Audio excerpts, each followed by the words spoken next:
Howdy, hello, and welcome to Alpha Phenomenon Gaming here today on the channel. If you're watching this video, chances are you have some questions that you would like to have clarified or answered.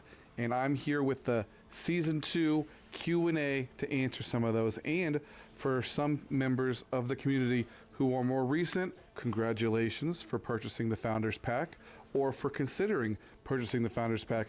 Season 1 had some really good Q&A questions as well. I picked 2 of them that were very important, something that I had to look out for myself. Let's go ahead and start with the Season 1 questions, and then we'll move into the Season 2. First question, which I'll put on screen, reads, what happens with our season coins at the end of each season? Do they carry over or get converted? Answer, your season coins will be converted into tokens at the end of each season. We do encourage you to use your season coins before the end of the current season to get the most value out of them. Now, what they sort of insinuate here, but don't flat out tell you, is the conversion rate isn't as great as if you were to just spend those yourself throughout the season. So if you're building them up, you're saving them, you know, the last week of the game, you really want to go ahead and spend those seasonal coins. On screen, you've probably already seen or will be seeing what those seasonal currencies look like and what they can purchase for you. Very important thing in the game is currency. Currency is how you buy items, how you can get, you know, shards occasionally in the shop, etc. Also, it lets you buy, you know, seasonal boxes and universal boxes, which will give you some good chances to get crew members or player shards for your racers. The second question, which I have on screen, is going to read, can you give a little more clarity on what resets and what carries over from one ranked multiplayer season to another? When a multiplayer season ends, all racers will have their multiplayer rank adjusted.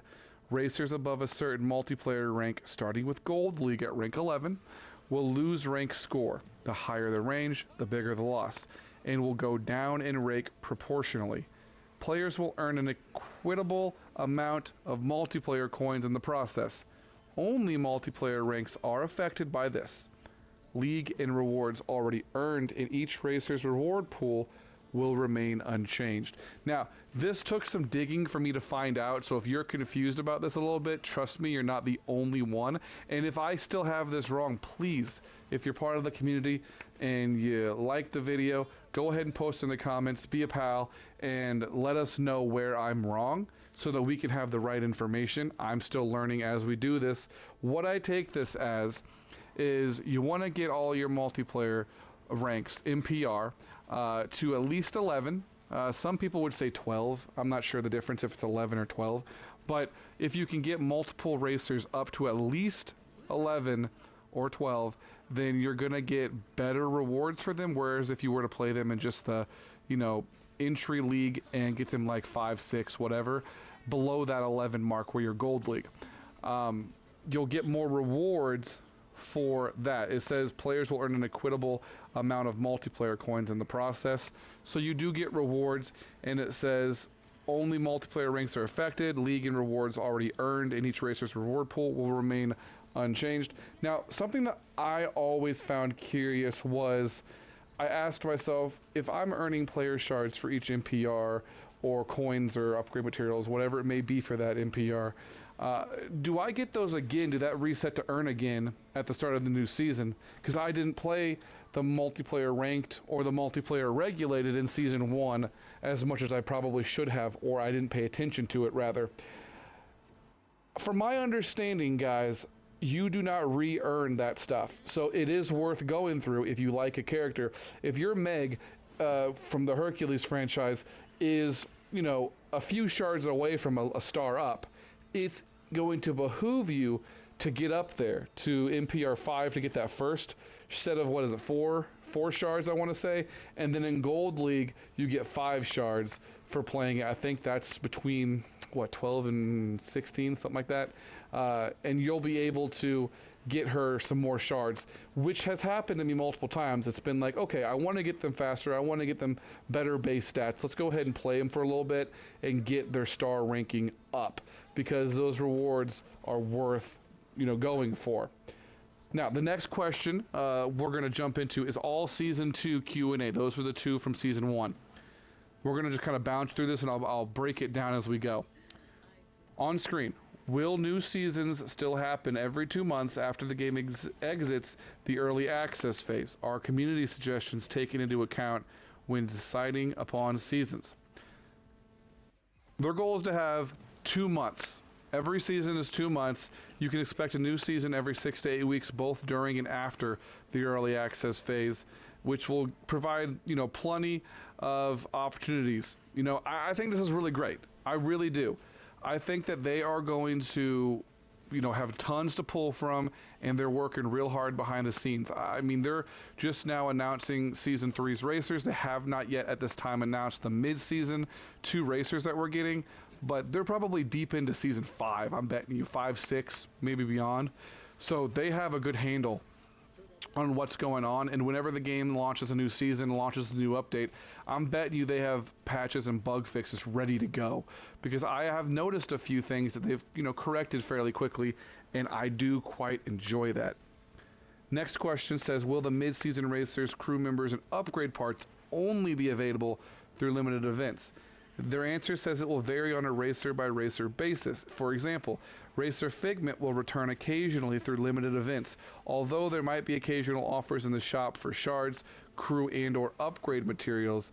It will be similar for Racer Steamboat Mickey and Steamboat Pete. Those are the Season 1 and Season 2 mid-season racers. Figment, of course, Season 1. Mickey and Steamboat Pete, Season 2. Now, what I take this as, guys, is, it behooves a lot of people to play the seasons, because as a, I wouldn't say reward, but as an added benefit for playing the season, you do get the chance to unlock these characters, or racers rather, and you get the materials for them through that. Steamboat Mickey and Steamboat Pete are very, very good additions to the game. They're wonderful. I've enjoyed them. I've enjoyed their abilities. I've enjoyed their race style, and getting them upgraded has been really nice.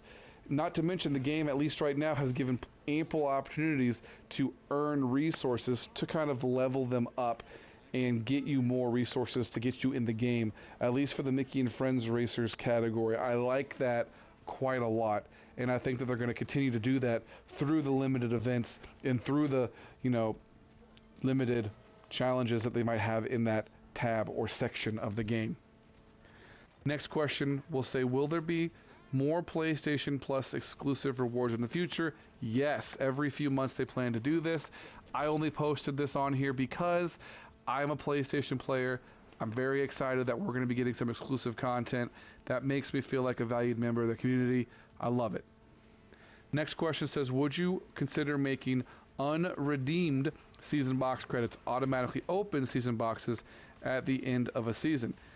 They are currently evaluating what is the best fix for this scenario. In the meantime, they ask all players to use their season coins before the current season ends. This kind of goes back to my previous question and answer we did. Other one says, is there a chance for more racers to be added to existing collections?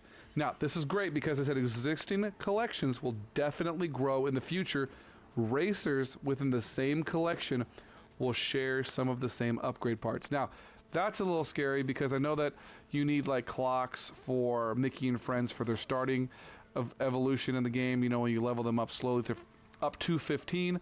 I had an issue there with Goofy because Season 2 Chapter 9 had a race with Goofy that I had way under leveled, so I had to try to figure out a way to get Goofy leveled up. Lucky for me, the Mickey and Friends adding Steamboat Pete and Steamboat Mickey did have some events that gave me the resources I needed to get him fast enough to get through that race, because I really wanted to get all the rewards I could throughout the seasonal chapters. So this is what I expected, and it's one of those free-to-play style mechanics that I see as a staple at this point. There's no way I would see around that. Next question says, the reset of the daily specials in the shop changed in Season 2. Can you give more clarity on how it works? The daily specials in the shop now refresh twice per day, so players have 2 new sets of offers and 2 free items to claim for logging in each day. Now, the timestamps are right there on the screen. I'll probably put Central Standard Time on screen because I am currently in the Midwest and I didn't do the math for that time zone change before recording this. But I just want to say they do say twice per day, but if you're working a 9 to 5, chances are you're still going to only get one. You'd have to like find the time it resets in your time zone and see how that works for you. I mean, there is always a chance, you know, especially with PlayStation, maybe Xbox. I'm not sure how this works per se, but there is a remote play option where you could access your content when your console's in rest mode. So there's a chance for you to get both items if you cared enough to go on there and do that. I don't know how that works. I've never used that feature, but it is at least nice that they're doing this and giving you 2 free items a day. I've only been getting 1 free item a day because I miss that, you know, middle window. But the next question, moving on, says, what time do the limited event tries reset? Is it a daily thing or X hours from when you finished your tries? Answer says each of your individual tries and time-limited events has an 8-hour reset timer. Once a try has been attempted, it will be 8 hours before that try becomes available again. This harks back to the last question that was talking about, you know, the 2 free items in the shop. I mean, essentially what that means for me as a player who works every day, Monday through Friday, and occasionally on a Saturday, I get 1 attempt a day. So I get, well, 3 technically. I get to do my 3 attempts once a day. That 8-hour window only really applies to me on the weekend if I play the first attempt early enough in the day.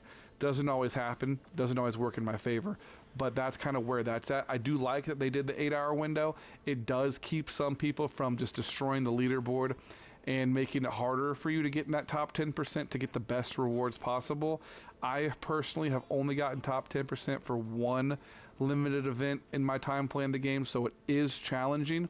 Even if you see the tips and tricks videos, I can most of the time get top 50% and sometimes top 25%, but that top 10% is incredibly hard because when you look at the players getting that top 10%, they've put hundreds of hours in the game, and here I am under 30, just doing my best to play every day for the little bit of time I have.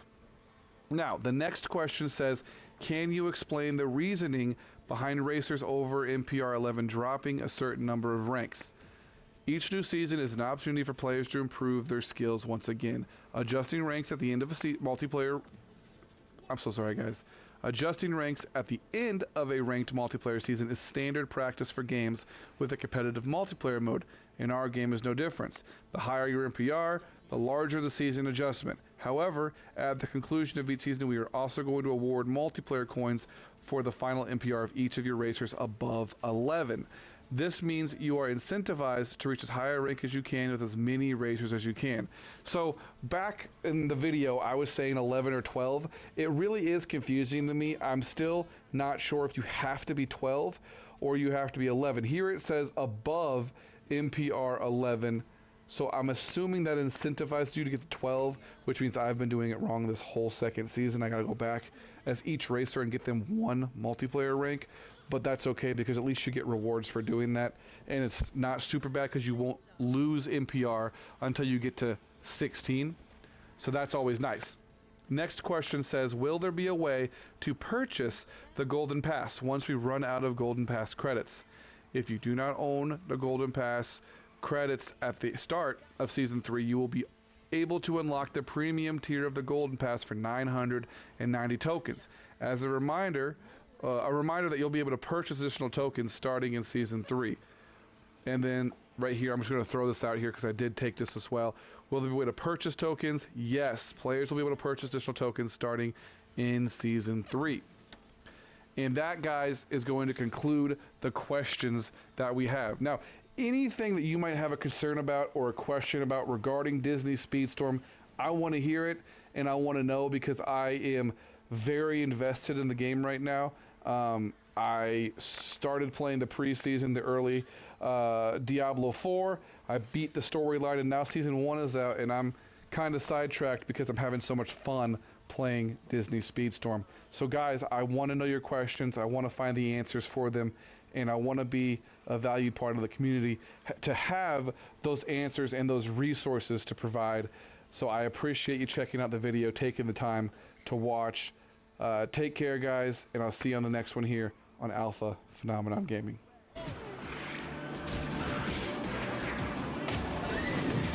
You're welcome.